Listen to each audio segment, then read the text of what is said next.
The morning fog hung thick over Westminster Abbey as Princess Catherine adjusted her black veil one final time.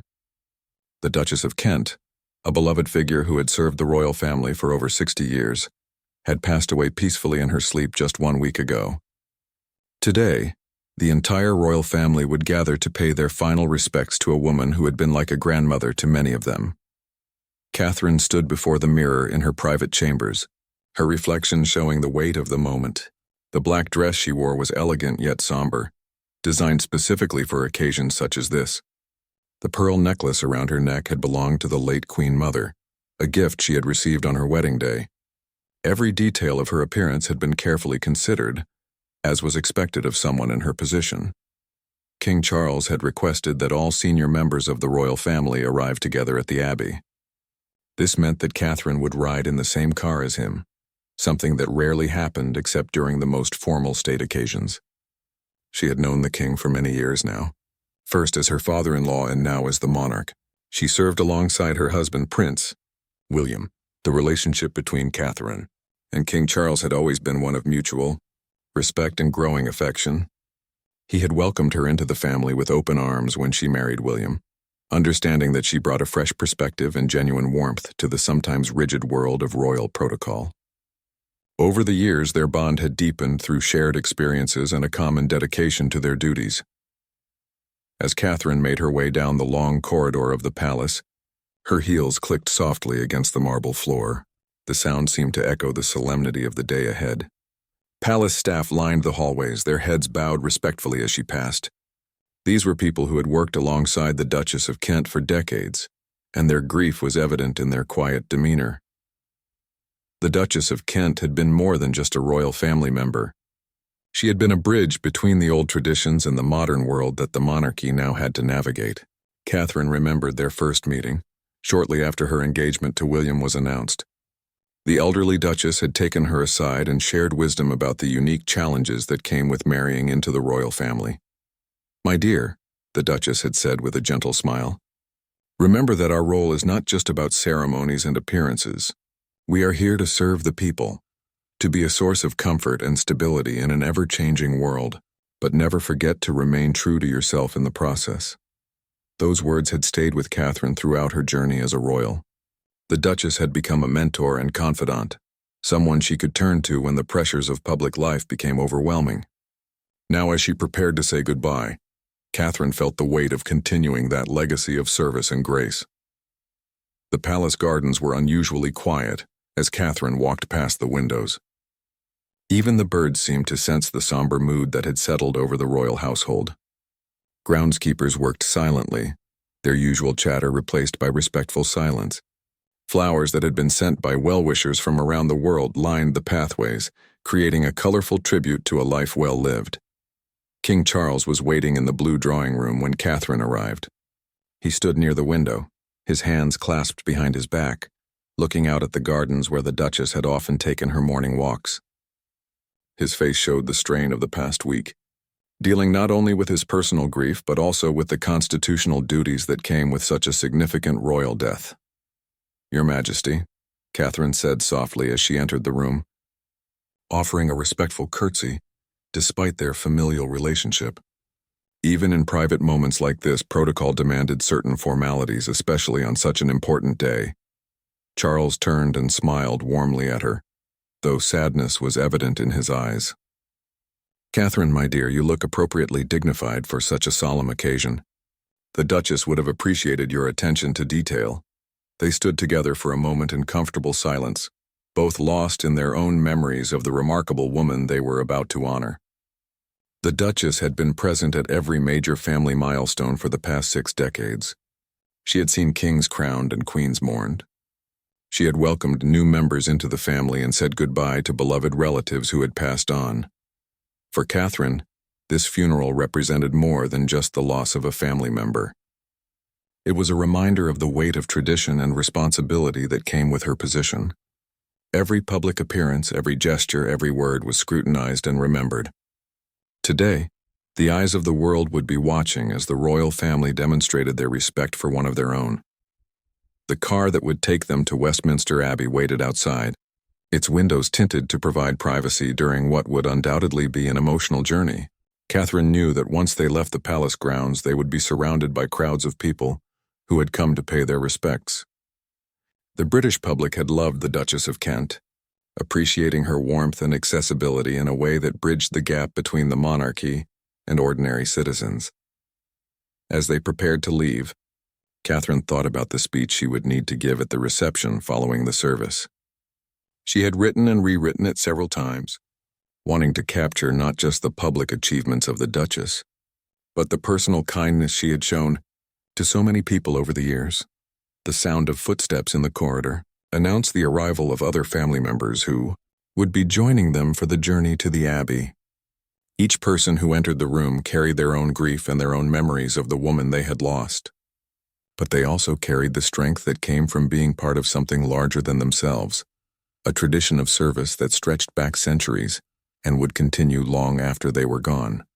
The journey to Westminster Abbey was unlike any other Catherine had experienced during her years as a member of the royal family.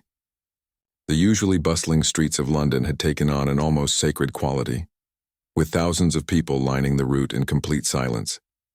Many held flowers, others simply stood with their hands folded, their faces reflecting the same sense of loss that filled the royal car.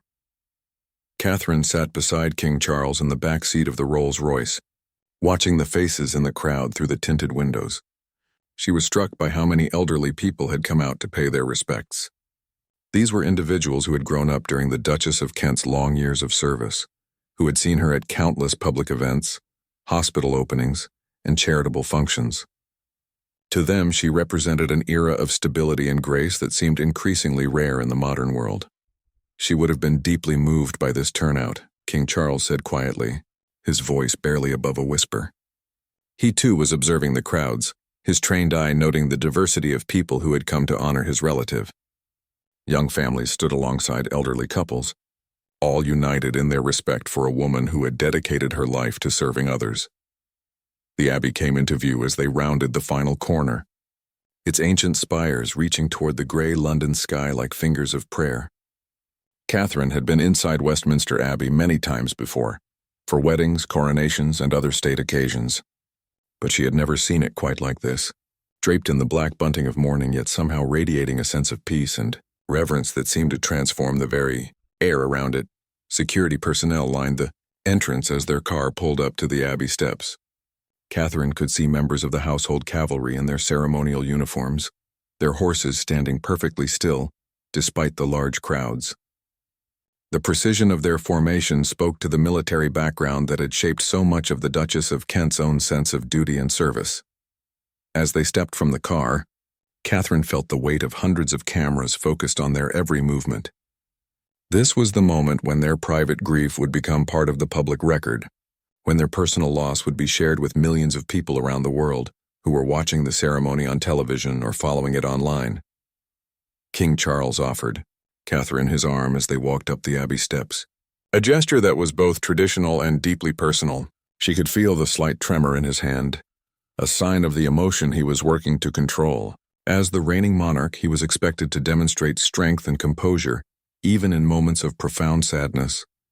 The interior of Westminster Abbey had been transformed for the occasion. The usual tourist crowds were absent, replaced by an intimate gathering of family members, dignitaries, and close friends of the Duchess.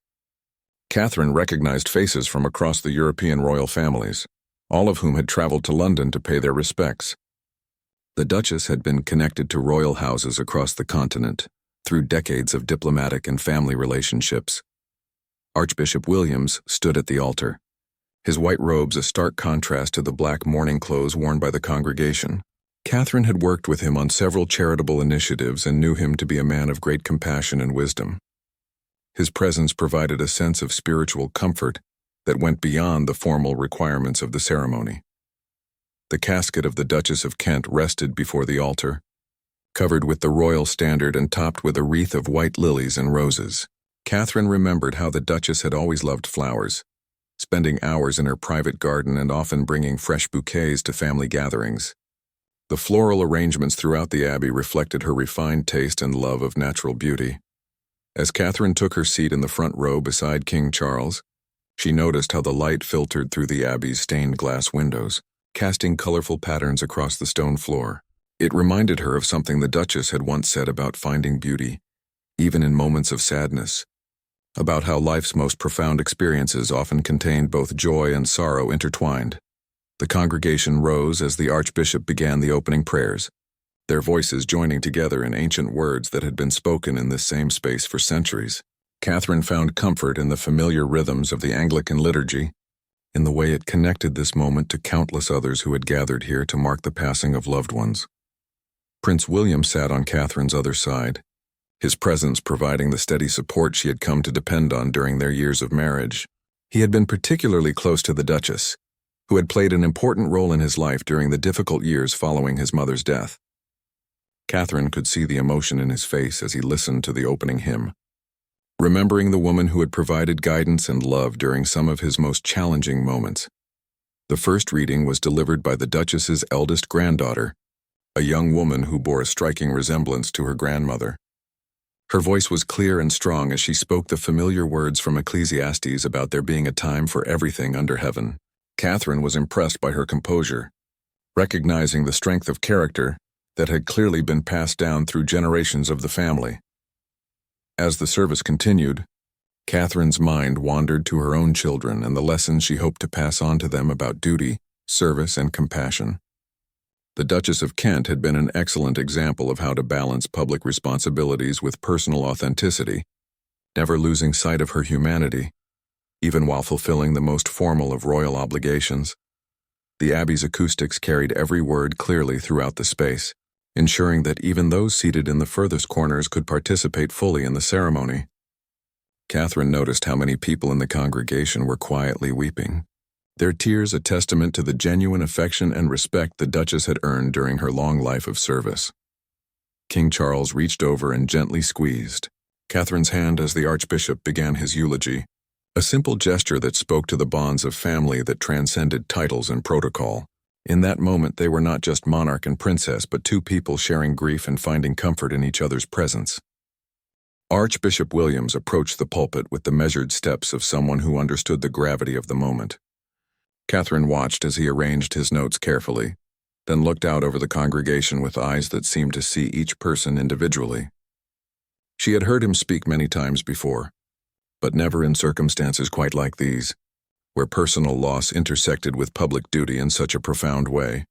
"We gather today not merely to mourn the passing of Her Royal Highness, the Duchess of Kent," he began, his voice carrying clearly through the ancient stone arches, but to celebrate a life that exemplified the very best of what it means to serve others with grace, humility, and unwavering dedication. Catherine felt tears beginning to form in her eyes as the Archbishop's words painted a picture of the woman she had known and loved. He spoke of the Duchess's early years, growing up during the Second World War and witnessing firsthand the courage and resilience of the British people during their darkest hours. Those experiences had shaped her understanding of duty and sacrifice in ways that would influence every aspect of her royal service. The eulogy continued with stories that brought smiles even to the saddest faces in the congregation. The Archbishop told of the Duchess's legendary sense of humor, her ability to put nervous children at ease during official visits, and her genuine interest in the lives of ordinary people she met during her countless public engagements. These were the moments that never made the newspaper headlines, but had left lasting impressions on thousands of individuals over the decades. Catherine remembered her own experiences of the Duchess's warmth and accessibility. During her first official royal tour, when Catherine had been nervous about making mistakes in front of the cameras, the Duchess had quietly whispered encouragement and practical advice that had helped her navigate the challenging day. "Remember, dear," she had said, "they're not looking at you to be perfect. They're looking for someone who cares, and caring is something you do naturally." King Charles dabbed at his eyes with a handkerchief as the Archbishop spoke about the Duchess's role as a mentor and guide to younger members of the royal family. She had been the one who helped them understand that their positions came with both tremendous privilege and equally tremendous responsibility. Her door had always been open to anyone who needed advice, comfort, or simply someone to listen without judgment. The musical portions of the service were particularly moving. The Abbey's world-renowned choir performed pieces that had been personally selected by the Duchess before her death. including a haunting rendition of "The Lord is My Shepherd" that filled the vast space with ethereal beauty. Catherine closed her eyes and let the music wash over her, feeling as though the Duchess's spirit was somehow present in those soaring harmonies. Prince William leaned slightly toward Catherine during one of the hymns, sharing a moment of silent communication that spoke to their deep partnership both as husband and wife and as working members of the royal family. She could see in his expression the same mixture of sadness and gratitude that she was feeling, mourning the loss while celebrating the privilege of having known such an extraordinary person. The congregation included representatives from dozens of charitable organizations that had benefited from the Duchess's patronage over the years. Catherine could see the directors of children's hospitals, homeless shelters, and educational foundations, all of whom had worked directly with the Duchess and experienced her genuine commitment to making a difference in people's lives. Their presence served as a living testament to the practical impact of her decades of service. As the service moved toward its conclusion, Catherine found herself thinking about the continuity of royal tradition and how each generation built upon the foundation laid by those who came before. The Duchess of Kent had received her own guidance from Queen Elizabeth, the Queen Mother, who had in turn learned from previous generations of royal women. Now it would be Catherine's responsibility to carry forward that legacy of service and compassion. The final prayers were particularly poignant, asking for comfort for those who mourned and strength for those who would continue the work the Duchess had begun. Catherine joined her voice with hundreds of others in the Lord's Prayer, finding solace in the ancient words that had comforted countless generations before them. As the service concluded, the Abbey bell began to toll, its deep resonant sound carrying across London and marking the end of an era. Catherine knew that this moment would be remembered not just by those present in the Abbey, but by millions of people around the world who had been touched by the Duchess's life and work. The procession from the Abbey began with the royal family, walking slowly behind the casket as it was carried by members of the Queen's Company of Grenadier Guards. Catherine matched her pace to that of King Charles, conscious that every step was being recorded for history. The weight of tradition felt particularly heavy in these moments, when personal grief had to be displayed with dignity and restraint. Outside the Abbey, the crowds remained silent as the funeral cortege prepared for the journey to the private burial service. Catherine could see people of all ages standing with bowed heads, many holding flowers or small British flags. Children who were too young to have known the Duchess personally stood beside grandparents who had followed her career for decades, united in their recognition of a life well lived. The transition from the public ceremony to the private burial would provide an opportunity for the family to grieve more personally, away from the cameras and crowds. But even in those private moments, Catherine knew they would be carrying the weight of representing something larger than themselves, something that connected them to centuries of British history and tradition. As they prepared to leave Westminster Abbey for the final time as mourners for the Duchess of Kent, Catherine reflected on how this day would mark both an ending and a beginning. The end of an extraordinary life of service, but also the beginning of a new chapter in which those who remained would carry forward the lessons and example they had received from someone who had truly understood what it meant to serve with grace. The journey from Westminster Abbey to the private burial ground at Frogmore was conducted in complete silence within the royal car. Catherine sat beside King Charles, both of them lost in their own thoughts as the London landscape gradually gave way to the countryside of Windsor. The public portion of the day's ceremonies had been completed with the dignity and precision expected of such occasions. But now they were transitioning to something far more personal and intimate. Frogmore House and its surrounding gardens held special significance for the royal family, having served as a final resting place for many beloved family members over the centuries. The Duchess of Kent had specifically requested to be buried here, among the ancient trees and peaceful pathways where she had often walked during her final years. It was a place where royal protocol gave way to family intimacy, where titles mattered less than the bonds of love and shared experience. As their car passed through the gates of the estate, Catherine could see the smaller group that would witness this final ceremony. Unlike the hundreds who had gathered at Westminster Abbey, only immediate family members and the Duchess's closest friends would be present for the burial. This intimate gathering included several individuals who had worked with the Duchess for decades, People who had seen her not just as a royal figure but as a woman of remarkable character and warmth. The burial site had been prepared with exquisite care, surrounded by flower arrangements that reflected the Duchess's personal taste rather than formal protocol.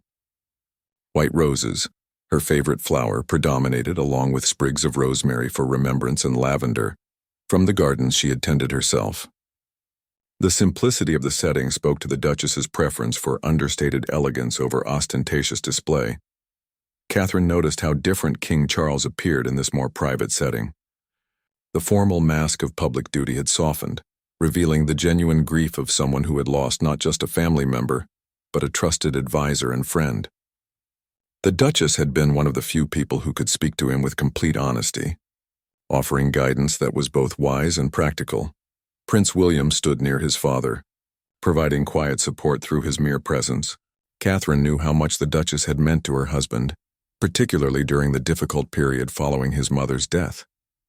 She had been a stabilizing influence during those turbulent years, offering the kind of unconditional love and acceptance that had helped shape him into the man he had become. The burial service was conducted by the Dean of Windsor, who had known the Duchess personally for many years. His words were more intimate than those spoken at the Abbey, focusing on memories and personal qualities that had touched the lives of those gathered around the graveside. He spoke of her laugh, her practical jokes, and her ability to find joy in the smallest moments of everyday life. Catherine found herself remembering a conversation she had had with the Duchess just a few months before her death. They had been sitting in the gardens at Clarence House enjoying afternoon tea and watching the birds that the Duchess fed every day. "The secret to happiness in this life," the Duchess had said, "is to find meaning and service to others, but never to lose sight of the simple pleasures that make each day worth living." As the Dean concluded his remarks, family members began to step forward to place flowers on the casket. Catherine watched as King Charles approached first, his movements slow and deliberate. He placed a single white rose on the polished wood, then stood for a long moment with his head bowed. When he finally stepped back, she could see tears on his cheeks, the first time she had seen him allow his emotions to show so openly. The sight of the king's vulnerability touched something deep within Catherine. Throughout all their years of working together, she had seen him maintain his composure in the most challenging circumstances. His willingness to show grief in this moment spoke to the profound impact the Duchess had had on his life and to the safety he felt within this intimate circle of family and friends. When Catherine's turn came to approach the graveside, she carried with her a small bouquet of forget-me-nots that she had picked from her own garden that morning. These tiny blue flowers had always reminded her of the Duchess, who had taught her that even the smallest gestures of kindness could have enormous impact. As she placed the flowers among the others, Catherine whispered a private thank you for all the guidance and love she had received.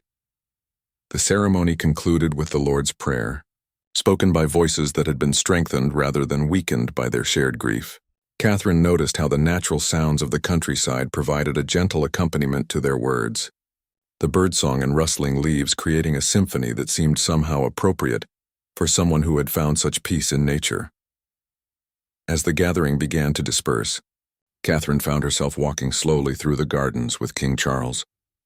The formal requirements of the day had been fulfilled, but neither of them seemed ready to leave this peaceful place where they had said their final goodbye to someone so important to their family. "She would have loved seeing everyone together like this," King Charles said quietly as they paused beside a bench where the Duchess had often sat to read. "Not the sadness, of course, but the way families can come together and support each other through difficult times." Catherine nodded, understanding exactly what he meant. Despite the sorrow of the occasion, there had been something deeply affirming about witnessing the love and respect that surrounded the Duchess's memory. The flowers, the tears, the shared stories, and the quiet moments of connection all testified to a life that had made a real difference in the world. The afternoon sun was beginning to cast longer shadows across the gardens as they made their way back toward the cars that would take them to the reception. Catherine knew that the next few hours would bring another transition, from private grief back to the more public role of hosting those who had come to honor the Duchess's memory. But she also knew that this quiet time at Frogmore had provided something essential, a chance to say goodbye in a way that honored both the public figure and the private person they had loved. The reception at Windsor Castle marked yet another shift in the day's emotional landscape. As the intimate family gathering expanded to include the hundreds of people whose lives had been touched by the Duchess of Kent's decades of service. Catherine stood in the grand reception hall, greeting guests who had traveled from across the Commonwealth and beyond to pay their respects. Each handshake and conversation carried its own story of connection to the remarkable woman they had gathered to remember. The castle's state apartments had been opened for the occasion, their magnificent rooms providing a setting that reflected both the grandeur of royal tradition and the warmth that the Duchess had brought to every gathering she attended. Catherine moved through the rooms with practiced grace, but her heart was still heavy with the emotions of the day's earlier ceremonies. King Charles stood near the main entrance, receiving condolences from heads of state, charity leaders, and longtime friends of the royal family. Catherine watched him carefully, noting how he had returned to his public persona while still maintaining the genuine warmth that had characterized his relationship with the Duchess. Every person who approached him received his full attention, as he listened to their memories and shared stories of his own. The diversity of the gathering was remarkable, reflecting the broad scope of the Duchess's interests and commitments.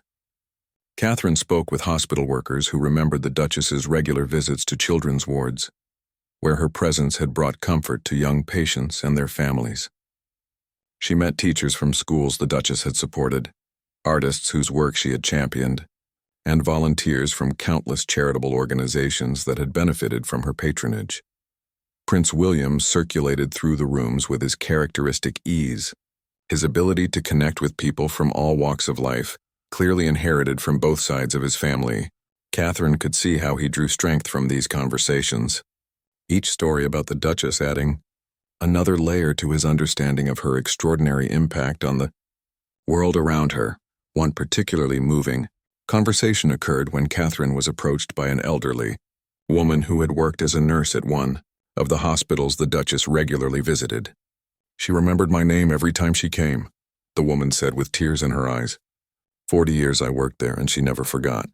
She would ask about my children, my grandchildren. That's the kind of person she was, making everyone feel special. These personal testimonials painted a picture of someone who had understood that true royal service lay not in grand gestures, but in the accumulation of countless small acts of kindness and attention. Catherine found herself taking mental notes, storing away these examples of how to live up to the standard the Duchess had set. The formal presentation of condolences took place in the throne room, where representatives from various organizations the Duchess had supported offered brief remarks about her impact on their work. Catherine listened as the director of a children's charity spoke about how the Duchess's involvement had helped them expand their services to reach thousands more families in need. Between the formal presentations, Catherine had the opportunity to speak privately with several members of the extended royal family who had traveled considerable distances to attend the funeral. These conversations revealed the international scope of the Duchess's influence, as cousins from European royal houses shared memories of state visits and family gatherings where her wisdom and humor had left lasting impressions. The castle staff had prepared a magnificent buffet featuring many of the Duchess's favorite foods, from simple English tea sandwiches to more elaborate dishes that reflected her sophisticated palate. Catherine noticed how these culinary choices sparked additional memories among the guests, with people sharing stories about meals they had enjoyed with the Duchess at various events over the years. As the afternoon progressed, Catherine found herself in conversation with the Archbishop, who had delivered such a moving eulogy earlier in the day. "The true measure of a life well lived," he said thoughtfully, "is not in the titles or honors received, but in the number of people who are better off for having known that person. By that measure, Her Royal Highness lived one of the most successful lives I have ever encountered." The children's choir from one of the Duchess's patronage schools provided musical entertainment during the reception, their young voices filling the ancient rooms with songs that the Duchess had particularly loved. Catherine watched the faces in the crowd as they listened, seeing how the music brought both tears and smiles as people remembered happier occasions. When they had heard the Duchess humming these same melodies, King Charles took a moment during the reception to deliver brief remarks, thanking everyone for their presence and sharing his own memories of the Duchess's contribution to the royal family and the nation. His words were carefully chosen but heartfelt, expressing gratitude for the outpouring of love and support while acknowledging the genuine loss that everyone present was feeling. Catherine was particularly moved when several young people approached her to share how the Duchess had influenced their career choices or life paths. A young doctor spoke about meeting the Duchess during a hospital visit when he was just a patient, inspiring him to pursue medicine. A teacher described how the Duchess's visit to her school had motivated her to work with disadvantaged children. The reception also provided an opportunity for Catherine to strengthen relationships with various charitable organizations that would continue the work the Duchess had begun. She made mental notes about projects that might benefit from royal patronage and individuals who could help carry forward the Duchess's legacy of service. As the formal portions of the reception concluded, smaller groups formed naturally throughout the castle's rooms, creating more intimate settings for deeper conversations and shared memories. Catherine moved between these groups, conscious of her role as both a family member grieving a personal loss and a royal representative, ensuring that every guest felt valued and appreciated. The late afternoon light streaming through the castle's tall windows created an almost ethereal atmosphere, as if the building itself was participating in the celebration of a life that had brought so much light to others. Catherine reflected on how appropriate it was that this final gathering was taking place in these historic rooms, where the Duchess had attended countless state functions and family celebrations throughout her long life of service. As the reception began to wind down and guests started to take their leave, Catherine found herself in the castle's private family quarters with King Charles and the closest members of the royal family. The transition from public host to private family member felt both natural and profound, as the formal requirements of the day gave way to the more personal process of shared grief and remembrance. The small sitting room where they gathered had been one of the Duchess's favorite spaces in the castle, a place where she had often retreated for quiet conversations and afternoon tea. Family photographs lined the mantelpiece, including several that featured the Duchess at various stages of her life, from her wedding day to recent family celebrations.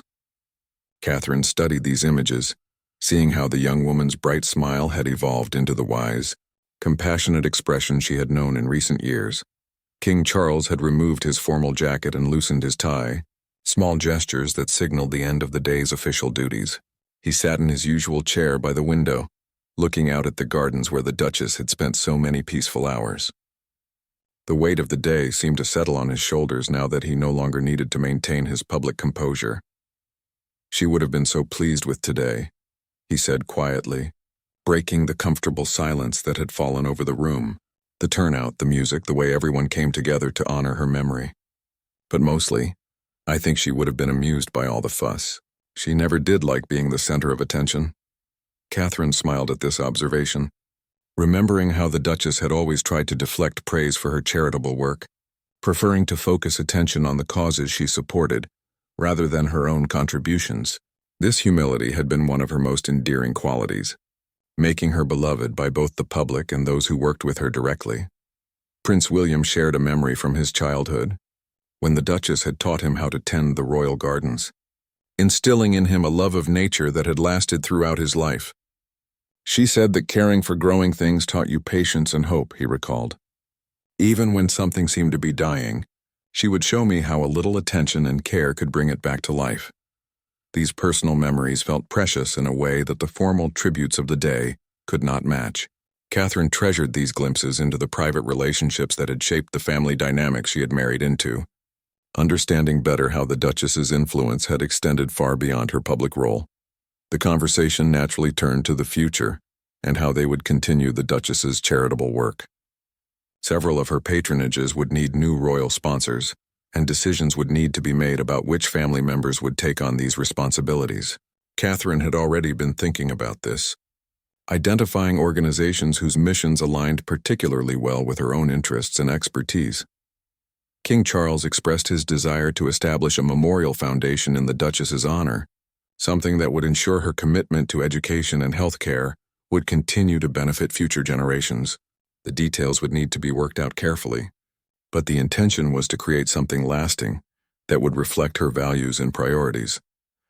As evening approached, The family began to disperse to their respective homes, each carrying with them the memories and emotions of a day that had marked both an ending and a beginning. Catherine prepared to leave with Prince William, but found herself lingering for a final private moment with King Charles. Standing together in the fading light of the sitting room, surrounded by reminders of the woman they had lost, Catherine felt the full weight of what this day had meant. The Duchess of Kent had been more than just a royal family member. She had been a bridge between different generations, a source of wisdom and stability, and an example of how to serve with grace and humility. "Thank you for being such a support today," King Charles said, his voice filled with genuine gratitude. "Having you there, sharing this burden, made it more bearable somehow. She was very fond of you, you know. She often said that you brought a fresh perspective to our family traditions, while still honoring their importance." Catherine felt deeply moved by these words, recognizing them as both a compliment and a responsibility. The Duchess had seen in her someone capable of carrying forward the best traditions of royal service, while adapting to the needs of a modern world. It was a legacy she did not take lightly. "She taught me so much about what it truly means to serve," Catherine replied. "Not just the public duties, but the importance of genuine care for the people we meet and the causes we support. I hope I can live up to her example." King Charles smiled warmly and in a gesture that felt both spontaneous and deeply meaningful, leaned forward to kiss Catherine gently on the cheek. It was a kiss that spoke of familial affection, shared grief, and mutual respect, a moment of human connection that transcended titles and protocol. Catherine responded with a graceful curtsy, not because royal protocol demanded it, but because the gesture felt appropriate in honoring both the king and the memory of the woman who had brought them together in their shared commitment to service. The curtsy was deep and respectful, but also filled with genuine warmth and affection. "She would have approved of that," King Charles said with a slight smile, referring to Catherine's natural grace in navigating the balance between formal respect and personal affection. "She always said that the best royal gestures were those that came from the heart, rather than from duty alone." As Catherine prepared to leave the castle, she reflected on how this single day had encompassed so many different aspects of royal life. There had been the grand public ceremony at Westminster Abbey, the intimate family burial at Frogmore, the formal reception with hundreds of guests, and finally these quiet private moments where grief and love could be expressed without the constraints of public observation. Each phase of the day had required different skills and different emotional responses, but all had been united by the common thread of honoring someone whose life had exemplified the best of what royal service could be. The Duchess of Kent had shown them all that true nobility lay not in titles or ceremonies, but in the daily choice to put service to others above personal comfort or convenience. Walking through the castle corridors toward the entrance where Prince William waited, Catherine carried with her not just the sadness of loss, but also the inspiration that came from having witnessed so many examples of the Duchess's positive impact on the world. The day had been emotionally exhausting, but it had also been deeply affirming, demonstrating the power of a life lived with purpose and compassion. The drive back to Kensington Palace through the quiet London streets provided Catherine with time to process the profound events of the day. Prince William sat beside her in thoughtful silence, both of them exhausted from the emotional intensity of the funeral and reception.